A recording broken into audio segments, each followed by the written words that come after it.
Hello, everybody. This is your girl, Donna D, aka The Urban Mommy, and I am back with another podcast. We are here to always make you better. We always have a very interesting story that can motivate you to always do your best. And today I am joined with Miss Leigh Lincoln.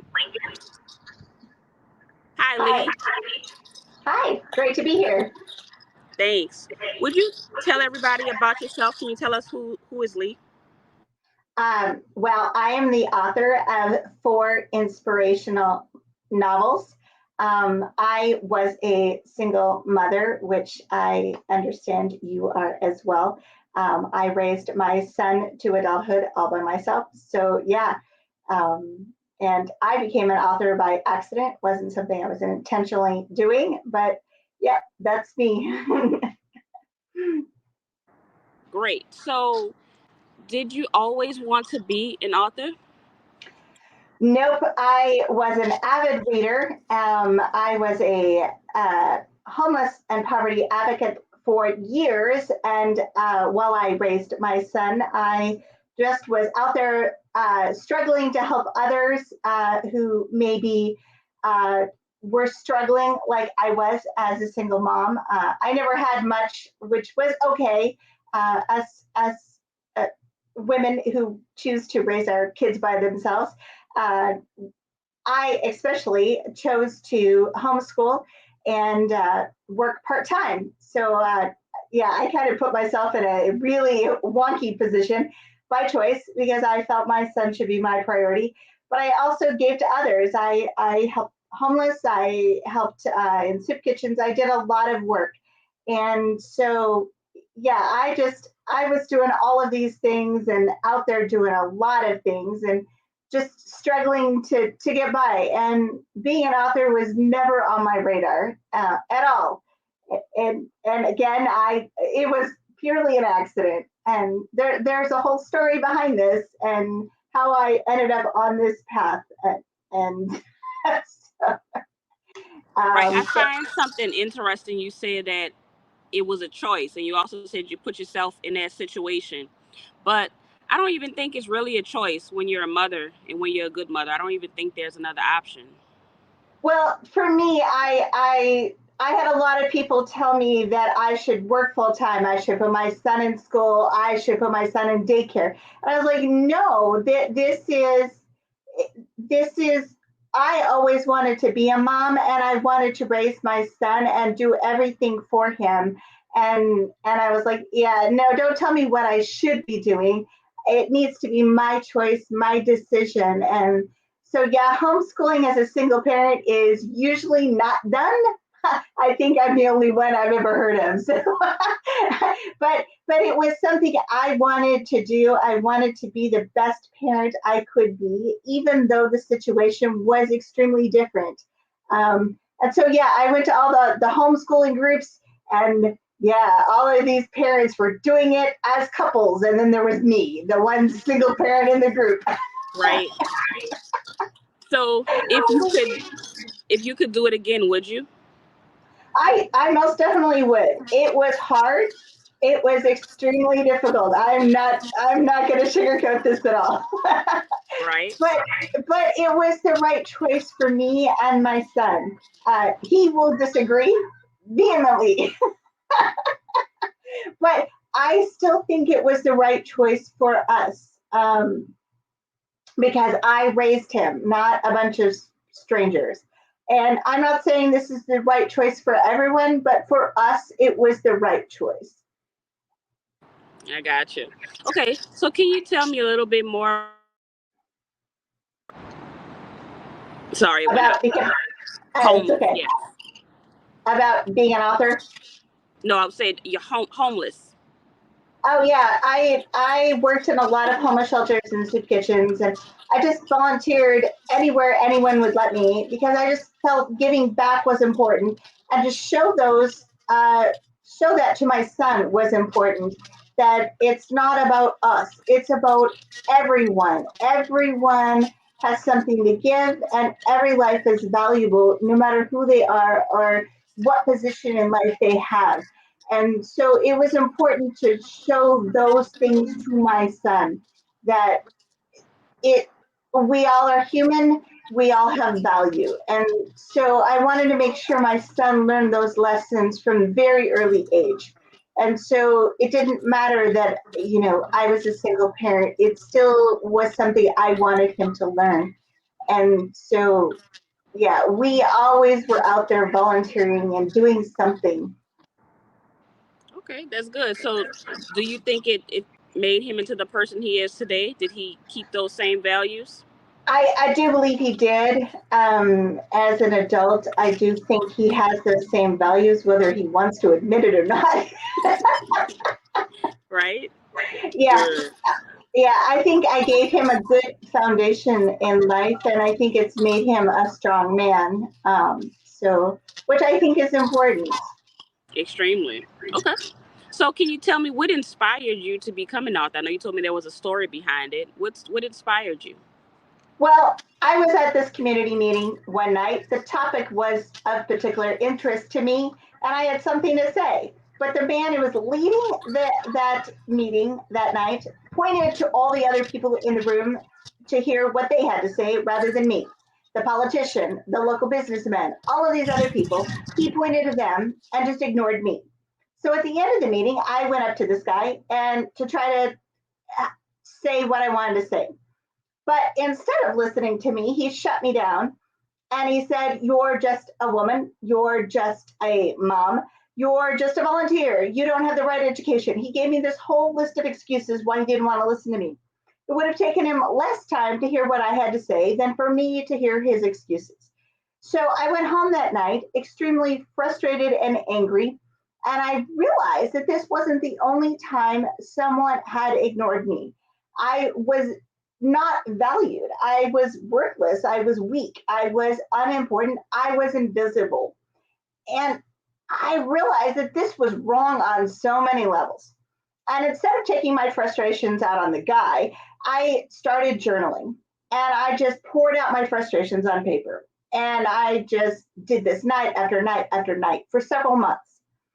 And then I looked at what I had written like 3 or 4 months later, and I realized I flipped at some point from writing about me to writing from the perspective of a homeless woman. And I had accidentally written a novel. Because here's the thing, a lot of stories that I had heard from homeless women were very similar to what I was feeling, that they were ignored, that they weren't valued, they were invisible. And so there was a common thread there, which is probably why my brain flipped at some point. So I took this hot mess of a novel and I went with found a local writers group, cleaned it up some, took it to an editor, cleaned it up a little bit more, and then I was like, well, what do I do with this? Okay, I'll publish it. It's probably going to be ignored because, well, yeah, for 30 something years, everybody's been ignoring me. Nobody's going to read this thing, right? I'll sell maybe 10 copies. I'll raise a little bit of money for charity. Life will be good, right? But the interesting thing happened. You publish a book, you're an expert instantly because you've got your name in print, right? And I didn't see this happening at all. And all of a sudden, people were asking me to speak about homelessness and poverty and to help them raise money for their charity, right? And I'm like, wait, y'all are the same people who were ignoring me for all these years. And now you want me to speak. Okay, we're all good. Right now, you have a voice. And now all of a sudden I have this amazing voice and it's just gotten bigger over the years because that first book, Road Home, was published in 2016. And obviously I kept going. I've got four now, right? And so my platform has just gotten bigger and it's gotten to be about more than just homelessness because now I get to talk to all these women about don't let anybody put you in this little tiny little box and tell you who and what you are. Because I'd heard from so many women now, not just homeless women, but all kinds of women, women who are in boardrooms even that feel that way, that they've been put in a box and told that their voice doesn't matter. And I'm like, what is it with women? We all do this. We all allow ourselves to be put in this box. And I'm just like, oh, just no. And I hear from so many women, oh, but I can't. And you can fill in the blank with whatever at this point, you know? We all do it. We all allow ourselves to be minimalized. And I'm just like, oh, no, no, no, no, just stop. And in particular, moms. I hear this mostly from moms. I'm just a mom. I can't. And just fill in the blank with whatever. No, you were never just a mom. And being a single mom in particular. Because do you know how many things you have to do in a day? You are a cook, you are a chauffeur, you are an accountant, you are an organizer, A you are a doctor. champion, yeah, a doctor, a nurse, a counselor. You know how many things you are. Yeah, I'm just like, oh, forget this. Throw this word just out of your vocabulary. That is so true. So when you were dealing with the homeless women, it was just a homeless women shelter, or was it homeless men and women? I've worked with both over the years because, again, I did this for 30 something years. I've done both. Um, and I've worked with shelters. I've also gone out into parks and sat with people on benches and talked to them. Because here's the thing, a lot of homeless people will not go to shelters or soup kitchens until someone goes to them where they're camping and talk to them. So it's one of these things, and there's a lot of reasons for this. So you have to go to them and then convince them that you're trustworthy, and then maybe they will come and get the services. So, yeah, I've gone to a lot of wonky places. That was going to be my next question: is why do you believe that they don't just go to the shelter? Is it because you said because they don't trust? A lot of it is they don't trust, and a lot of it is reasons why they've ended up homeless, and a lot of it is what has happened on the spiral down into homelessness. Mm. um, because they you know there's always a reason why they've ended up homeless, and then once they hit the bottom, a lot of times they end up using drugs or alcohol. It's not a precipitating factor, but it ends up compounding the problem once they hit rock bottom. And so then they feel like there's a lot of shame and a lot of guilt, and so then things just get out of hand, and then they feel like I'm not worthy. Nobody's going to want to help me. So there's a lot of factors involved, and so if you go to them wherever they are, then they are much likely to trust you, and especially if you're willing to just sit there and listen to whatever happened in their life to get them on that where they're ended up experiencing homelessness. And again, there's a lot of studies about this and a lot of reasons for homelessness, but you've got to be willing to get them to trust you, like no trust. And but a lot of people aren't willing to go where they are, and then they get upset. Well, why don't they go seek help? Well, again, there's a lot of reasons for this, and a lot of it is shame and fear. Because there's so much involved, and there's so many complicating factors in there. And until you've sat down in a park with someone who hasn't had a shower in 3 months, you're really not going to understand why these people aren't willing to seek help. Do you think mental health is a big issue?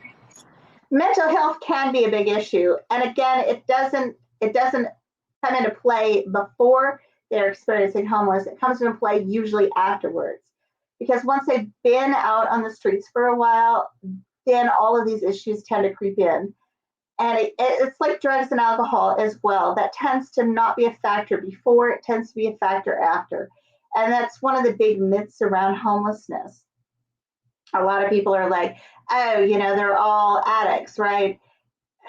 Some of them are, some of them aren't. And if they are, it usually happens afterwards. And I see this a lot, and I hear this a lot, and I'm like, oh, but you don't quite understand what happened before. And this is what you need to get to, is you need to get to the before, not the after. And and this is why I'm a big advocate of stopping homelessness before it starts. And we need to help people before they are totally slid into homelessness, because there's a long slope that to get to homelessness. It doesn't just happen overnight. They hit a bump in the road and then they don't quite know how to get over that bump. And then they spiral, and then the spiral just doesn't stop. And that's where we need to intervene, is when they're on that spiral. How And can we help them? well, this is the big thing, is we need to know our neighbors. And anymore, nobody knows their neighbors. Nobody knows what their neighbors are dealing with. Nobody knows their neighbors' names a lot of times. Now, I'm here in Georgia. We just had a hurricane. Let me use this as a prime example. And we were trying to help our neighbors because everyone had damage from the hurricane, literally everyone. And why did it take a hurricane before everyone joined together to help each other, right? This shouldn't have been the case. We should have all been helping each other always, right? And during the pandemic, there were so many people that lost their apartments and their homes during the pandemic because they lost their jobs. And could we have helped our neighbors and intervened and said, yeah, I know this person just lost their job, so let's see if we can help them stay in their homes a little bit longer by providing them some food, helping them find another job that they can maybe do from home temporarily until the pandemic is over, right? These are the things. But if we don't even know our neighbor's name, how can we help them? And this is a big thing that I'm an advocate of, is knowing your neighbor, because it starts in our neighborhoods. It starts where we are and helping who we are connected with locally. And if we don't even know their names, we can't help them. If we aren't friends with anyone, and this is part of our disconnected digital age, where we have 1,000 friends on Facebook, but do we know who lives next door to us? Probably not. Probably not. I like that. I'm taking notes. So if you see me turning my head, it's because I'm writing. I like that. The disconnected digital age. So of course that's social media. What social media has done to us as a community. And here's the thing: social media can actually help us connect to our neighborhood. There's the neighborhood app, the next door. Is it next door? Yeah, Next next door. door app. Yeah, and Facebook even has local groups. Do we use them? No. So there is a way to connect digitally with our neighbors, but do we use it? No. Not unless there's a reason to. Like Um, crime. exactly. But no, we need to use these things for good and to help each other before things get out of hand and reach this crisis level. And I'm all about simple solutions to big problems, because again, these are big problems. But if we bring it down to something really simple, like everyone just watching out for their neighbors, you know, hey, I noticed that the neighbor all of a sudden isn't leaving home every day. Is that because they lost their job, or are they now working from home? Maybe I should go ask, and not like be really in their face, like, hey, did you lose your job? Just say, hey, I live next door. Is everything going okay with you? Just be real simple, not confrontational, or just check in and make sure that everything is good. So Really simple. that's a good point. And then of course you have to make sure that you're coming to them from love. Because the world we live in now, everyone just minds their business for the most part. So how can we start to do stuff like that without seeming like we are invading someone's privacy, or we're being I don't even know what word to use, but we're just kind of being nosy. Like, how do we let them know, listen, I'm just here to help. I'm just trying to see. A plate of cookies goes a long way. Okay. I thought that was only on TV. Just simple kindness. I am all about simple acts of kindness. Show up on your neighbor's door with a plate of cookies. Say, hey, I don't think we've ever really met. I'm blah blah, and I live over here, and I'm just checking in to see if you're having a great day. Just keep it real simple, real light. It doesn't have to be cookies, whatever. Just bring them something little and just say, hey, I just wanted to get to know you a little better. keep it light, keep it easy breezy, and just make sure that they're doing okay, especially if you see something that's a little abnormal. And especially if they're older, older neighbors, especially right now, since the pandemic, I know a lot of them are really struggling. And with inflation too, the cost of everything has gone up. And Right. just keep it light, just keep it easy. And then if they say something, you can say, hey, let's see if we can work this out. You know, because it like I say, here in Georgia, we just had this hurricane. It shouldn't take something big for everyone to chip in and help each other. It should be an everyday, let's always make sure we're okay.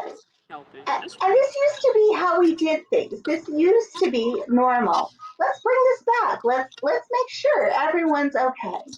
Yeah, that's probably one thing I miss about.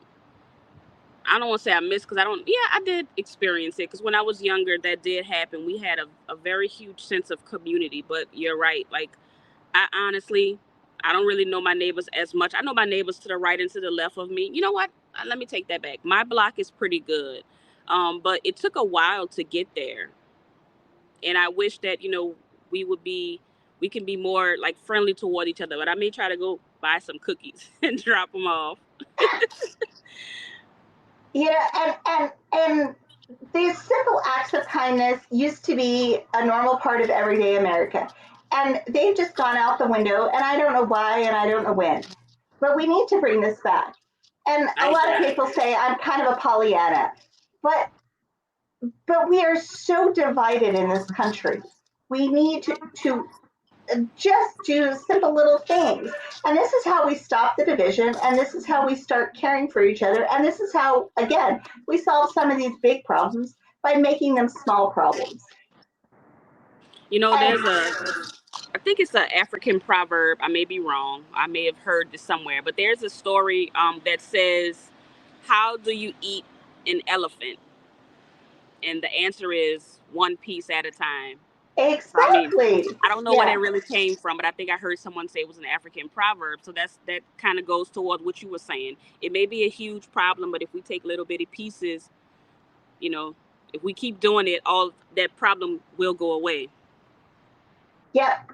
And I like it. and I'm also a big proponent of, you know, anytime anyone needs anything from me, I jump right in. I never say no. And I'm probably too giving. I know this, but this is something we also need to be willing to do. You need to have some boundaries, obviously. Like if your child needs something, you say yes. If your neighbor needs something and it's just something that's outside of your wheelhouse, help them find somebody who can help them, right? But we need to not always say no just because it's an inconvenience. And I hear this a lot. Oh, it's just such an inconvenience. But when you need help and then you get angry because no one's willing to help you, well, is it because you were never willing to help someone else? So true. So true. That is so Yeah, true. A lot of times we don't see what other people going through, but we want them to see what we're going through. exactly. Yeah. Right. And this gets back to the whole we're very divided as a society right now. And it's really frustrating to me because again, this is something that's fairly simple. Just start with your neighbors. Yep. Okay. So let's get to your books. Which one is your first book? My first book is Road Home, Road and Home. that's Road Home, and that is the story about a homeless hitchhiker who learns that home just isn't what she thought it was. So all of these are fiction. They're all fiction. Yep. Okay. So are they all related, or is it standalone? They're a series, but they're each individual standalone books. They're Okay. connected by theme, not by character. Okay. So each book has a different character who faces a problem that they have to fix. So they share their story with someone, and then they're on a physical, spiritual, and emotional journey as they try to resolve the problem. Okay. So if you can pick, which one is your favorite character of your books? My favorite character is still from my first book, Road Home, Cindy, the homeless hitchhiker. I just am so in love with her, even though I've written three more now. I just love that first book because it's just so raw, deep, and emotional. And I just connect with her on so many levels. And it's a beautiful story. And even though it is a really rough story, because I really wasn't trying to write a story, and I realize it's still a hot mess, even with an editor. I understand that. But it's still my favorite. And I still love that character. Okay. Is there any character in the book that would probably be your least favorite? Is it someone that not? It doesn't have to be a main character, but is there any character in the book that you dislike? There's several, but because of course you have your characters that you don't really like. You Right. have them in there for tension and drama. So I have several in there that I don't particularly like, but they're in there for the tension and drama. Like Miss Minnie's son, who gets really angry. So yeah, I've got a few in there. So Okay. All right. So you have a couple. So where yeah, do you find the inspiration for those books? Is it from working in the shelter?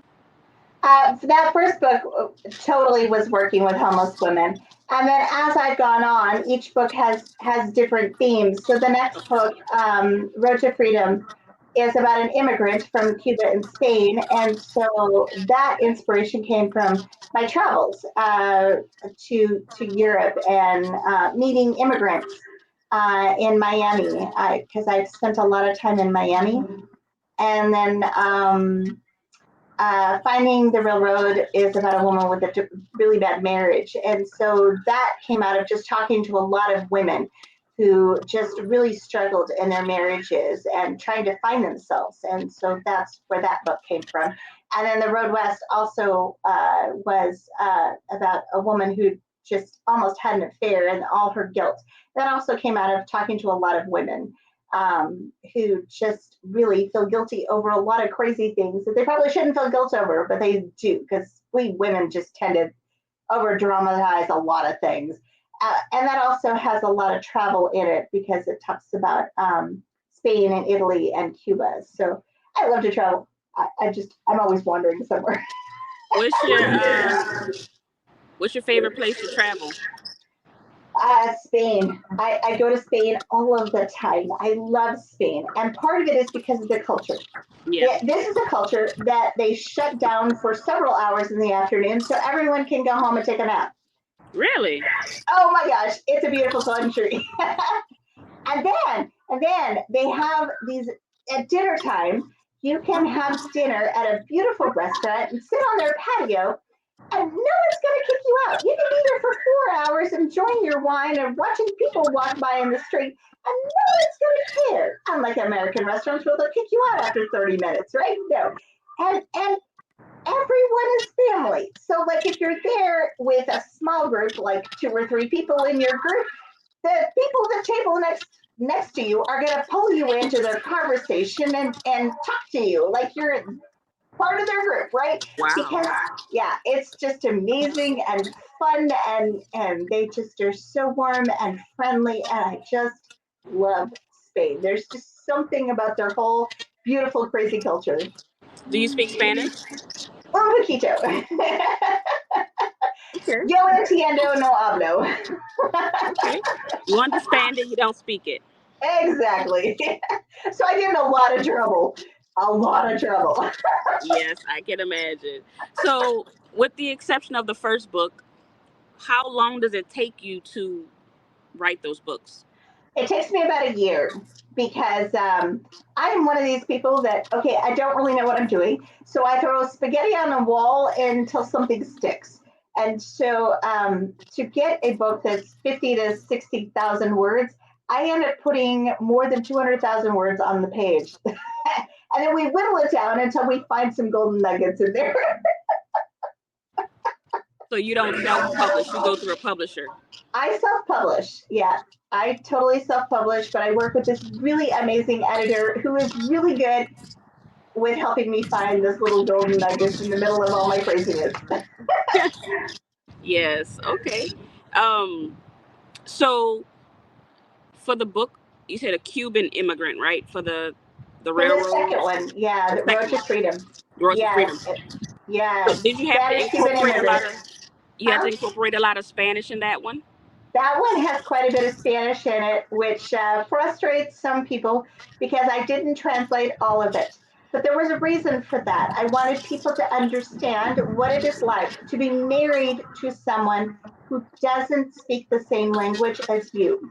Yeah. And I did this on purpose. And then I get these emails from people going, I didn't understand a lot of this book. And I'm like, yep, that was the intention. Right.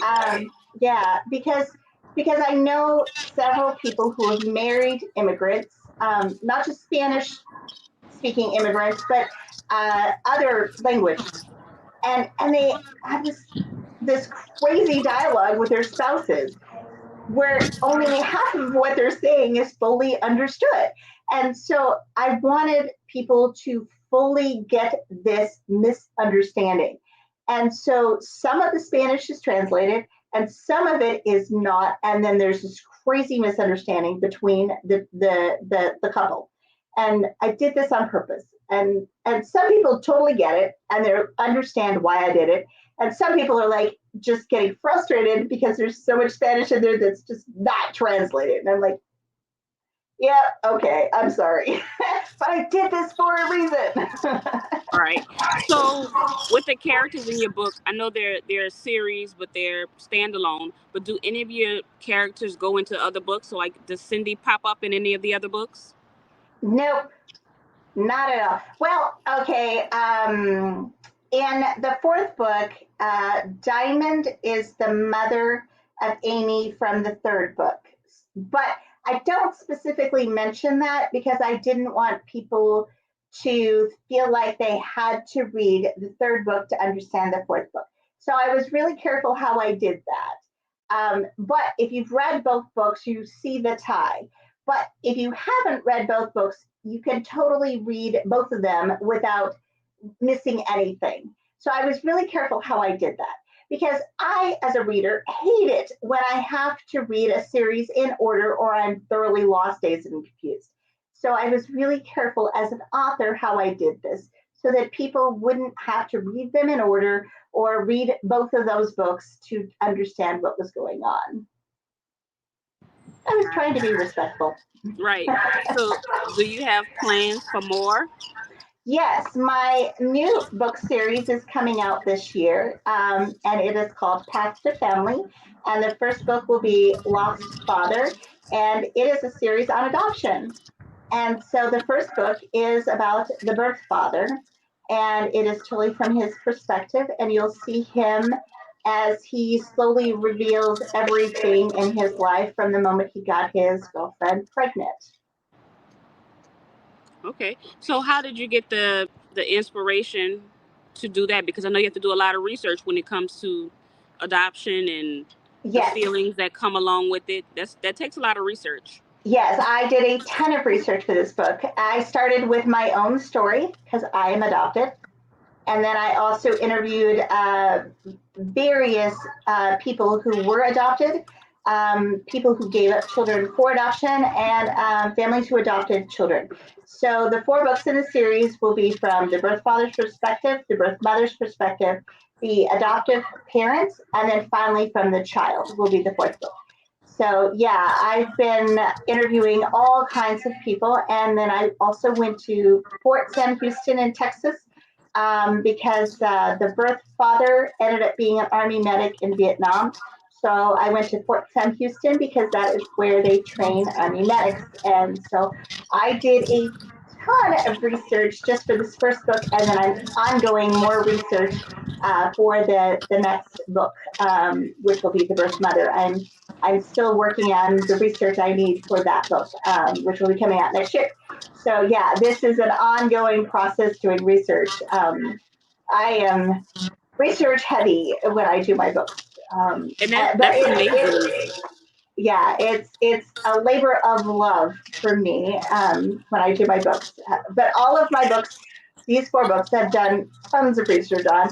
So it's nothing new for me to do research. But yeah, some people are really surprised when they hear how much research I do for a book. But that's part of the, it takes a year to write a book process is I'm traveling, I'm selling my current books, and then I'm deep diving research and I'm writing crazy about. And so it is a hard journey, but I love it. And like I say, it is a labor of love for me to bring each book to life. And so this next book will be out in November on National Adoption Day, November 18th. And I'm so Aw. excited to bring it And out. that's amazing that you can write one story from four different perspectives. So you have to have a huge imagination to be able to carry on four different stories in your head. That is amazing. Yeah, and this one is going to have more of a tie than this previous series, clearly, because it's Right. each book will have, like I say, will have a slightly different perspective of the same experience, because clearly it's all centered around one child. So Right. So you're basically telling the same story four different ways. exactly, yep, That's yeah, amazing. yeah, I'm also an author, so I write book. The book I wrote, the first book is from the perspective of the person who the book is about. But then the second book, I I can't do a whole book on that person. I'm not that good, but I can do like a chapter or so. So I'll give each chapter will go to a person so they can give their perspective. But I like what you're doing because my goal is to one day give all of those people their own book so that they can explain everything that's going on as well. So salute to you. That's awesome to be able to have the brain power to do all that. it is not easy, and I'm trying, and I have this giant storyboard on my wall, to make sure that all the threads connect properly, because you don't want to mess this up, because timeline and everything has to be perfect and carry through all four books. So it yeah, I've got you wouldn't believe the storyboard I've got going on for this series. It is, by the time I get done, it's going to be this whole crazy universe on my wall. But Yeah, people don't realize like when you're writing, just like I was listening to an actor, he said that actors don't act, they become. So yeah, with writers it's the same thing. So we are not creating, I mean, we are these stories, we don't create them. All this is going on in our heads, so we literally have to, I had to go back and give all of my characters birthdays and started putting everything about them so that when I mention them again I don't mess something up, because I have to say, oh, it was fall and she was excited about her birthday. I have to remember her birthday is this day. So you literally have to become these people so that you can keep up with the story. exactly. Yeah, my characters speak to me. And Yeah. some people think that sounds absolutely crazy and wonky, but it's totally true. They literally speak to me, and yeah, and they all have their own personalities and quirks and everything, and so it's really important that my storyboard is exactly perfect, right, and especially when you're doing this big of a series, and yeah, so but it's totally fun creating this whole Yeah. universe for them. So It is fun. People always ask me, they say, can you put me in your book? Put me in your book. And I'm like, listen, I can put you in my book, but I cannot promise you what's going to happen because I don't know. Like once I start, when I put a character on a page, my pen just takes over. I have no idea what's going to happen to them. So I could put you in my book, but you may turn into a witch or something. I don't know. I don't know. oh my goodness, yes. Yeah, I don't know because I don't know what's going to happen. Like when I talked to somebody, he said he does his books. He knows how the ending is going to be. I don't know what the ending of my books are going to be. I start writing and then things just happen. Yeah, exactly. I oftentimes don't even know I'm at the end until I'm at the end, and then I'm Right. like, "Am I sure this is the end? Maybe not." And then I ask my editor, and she's like, "No, you're done. That's it." Right. Sounds about right. Yes. All right. So we are coming up on the end, which this was a very good conversation. It went so fast. Oh, it did. Oh, yeah, it did. I Yeah, it's didn't like realize the already time at was. 40. Like, wow. Okay, so my sorry about the sirens. They always do that. But my question is if you can go back and talk to 17-year-old Leigh, what would you say? What would you tell her about life? Oh, that you should have figured out who and what you were way sooner. You would have been a better parent. You would have been a better volunteer. You would have been a better person if you had figured out who and what you were before you were almost 50. Okay, so you would tell her that she needs to start loving and or not loving, but understanding herself because she's gonna spend Exactly. a long time trying to find it. Yes, I definitely should have figured out that way sooner. Gotcha. Okay, Find so your voice, find your passion, and just go live life, which I did not do until I was almost 50, which was a mistake. wow, wow.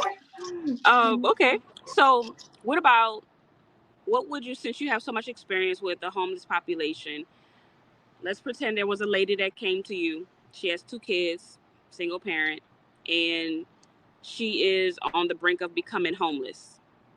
What would you what would you tell her about the journey that she is about to go on?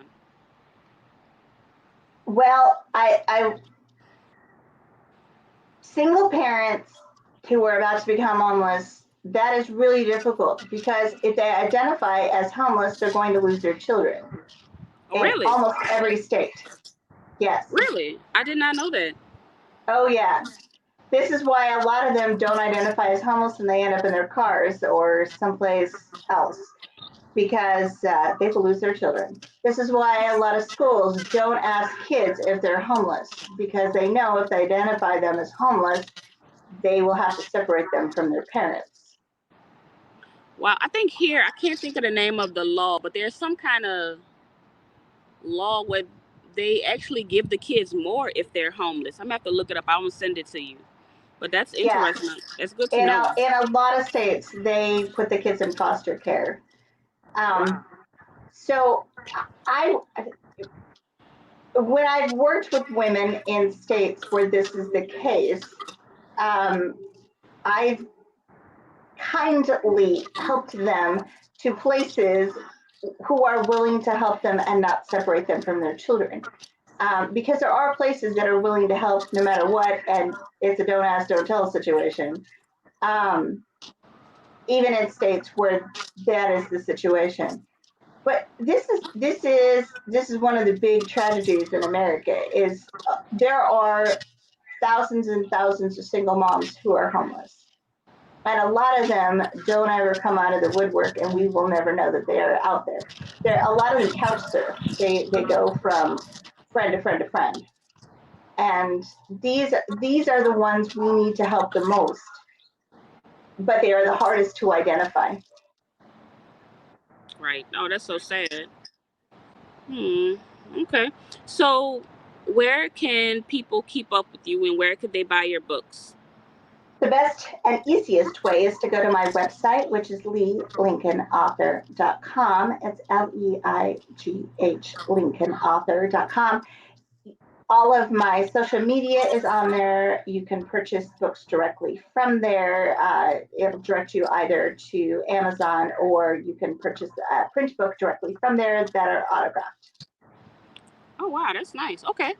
So everything pretty much is easy. They can find. Just go to LeighLincolnAuthor.com. Yep, Okay. All right. That's great. I have set it up to be super easy, one stop, everything's there. So, Okay. and you can subscribe to my newsletter and get my free short story if you go to my website. So everything's there. Okay. All right. Well, definitely. I will definitely check it out. I would like to thank you for your time. Thank you for patiently waiting. Just thank you for your story because I'm sure this will inspire someone. I live in New Orleans and we have a huge um, population. I saw somewhere they said they didn't want to say homeless anymore. I forgot what it was called, so I don't want to offend anybody. But we have a Uh, huge homeless population. yeah, certain people want to say people experiencing homelessness, but that is hard to say. It's almost a tongue twister. So, Yeah, yes. it's a lot. Yeah. So we have a lot, and to be completely honest with you, I actually have a brother who I will say chooses to be homeless, but I mean, it's probably some mental stuff going on at some point. I'm not sure, but he actually chooses to be there. I mean, he may have left now, but for a while, he was literally living under the bridge. So, and it was hurt. It was hurtful for us, his siblings, to know that he wouldn't come to us. He would go, there, and even he's such a wants to be such a big man. He probably wouldn't even come to us because he would probably feel embarrassed or, like you said, ashamed or Yeah, something. and again, Yeah, you need to go to him. Yeah, and that's why I'm happy you said that, because I will be using this information from my own um my own issues myself, to check on him a little bit more and try to, because he likes to stay to himself, so that's a good thing. I'm definitely going to reach out to him, so I appreciate you. Every time I see him, I drive and I pass and I wave at him and I say, you need anything, and he said, I'm okay. So Yeah, that's gonna, and that is very typical, yeah, very typical, and I saw that so much over the years. yeah, And the longer people are on the streets, the more common that is, that they're just, I'm fine, just keep going. But, snacks, water, and like no trust. And eventually they will see that you don't have an agenda, and you can figure out what is the best way to help them. right, okay, But it's got to be on their terms, baby steps. right, like that And elephant. I've known people that were experiencing chronically homelessness, and that how we did it was we got them from going from the park of the bridge to to the church, sleeping in the back of a church, right? Not inside a church, but in the back of a church. And then they were able to maybe move to a shelter or someone's backyard, right? They were still camping. They were still had their own private space, but that was okay. And then they were moved onto a porch, right? They were still outside, but they were a little closer. And then on a couch, and then on a bed, right? So it was baby steps. It didn't happen overnight, and some of them were never able to move into a shelter because there was too many people. That was just too much. But it was baby steps, and what was most comfortable for them. And Gotcha. you have to figure that out, and you have to find out what is most comfortable for them. And again, sometimes it's finding a backyard that's safe, or a porch that's safe that they're comfortable going to, and not necessarily a shelter. Some of them, a shelter is too much. It's too much. It's too loud. It's too noisy. So you have to figure out what their triggers are and what they would consider safe. And baby steps. Okay. Baby steps. Baby steps. I like it. Okay. So again, thank you, Leigh. Thank you all for staying with us for this entire time. I hope that we were able to help you if you have any issues, or you just to help you better understand homelessness, because it's a huge issue in the country and it's getting worse in my area. It's getting So worse everywhere. yeah, it's getting worse. So if we can, we need to start doing those simple acts of kindness, like Leigh mentioned, and start being nicer to someone, because sometimes that one nice thing that we do may be the all that they, have the only nice thing that someone has ever done for them in a while. So we got to bring that back. Yes. Is there anything you'd like to say, Leigh? Nope. That's Just it. All thank you right. so much for having me. It was a wonderful, wonderful chat. Perfect. All right. Thank you so much. You all enjoy. If the Lord says the same, I will see you all next week. Thank you.